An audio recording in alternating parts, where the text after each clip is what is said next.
the creepiest pieces of audio in recent internet history. The guard's name was Cody Erickson, and at the time he had been working a swing shift at a bank management building somewhere in Utah.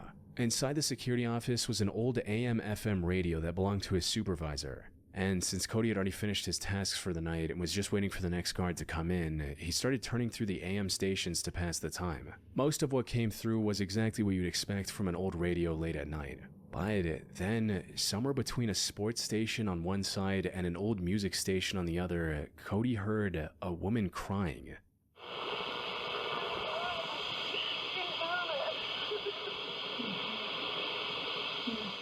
He tried adjusting the dial multiple times, hoping to pull the signal in more clearly. But each time he moved it, the broadcast either faded into static or got buried underneath one of the nearby stations. Still, what little came through was disturbing enough that he pulled out his phone and started recording. An open area. In the audio, the woman sounded like she was pleading with someone to leave her alone. And at one point, she mentioned 2 children.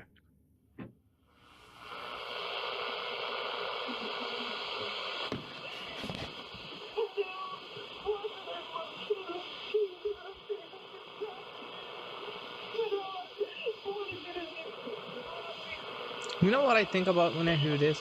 Okay, this is what comes to my mind. Somebody kidnapped her and her family. The signal continued wavering in and out throughout the recording, with her voice rising and he has that disappearing radio, beneath the you know what I noise. mean? To listen to other frequencies or to talk. You know what I mean? That emergency radio, like we watch in the movies, like a apocalyptic whatever, you know what I mean? And somehow he left it on. And this guy, by I don't know, some kind of coincidence, he stumbled upon the frequency that that guy's radio was transmitting. The static cleared just long enough for another voice to come through and say something that nobody has ever been able to agree on.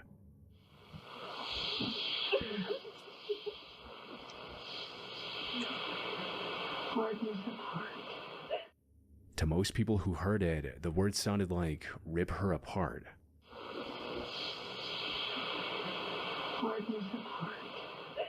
After this, the broadcast cut out completely. Cody later checked that same stretch of the dial twice a night over the following days, hoping to hear it again, but the voice never returned.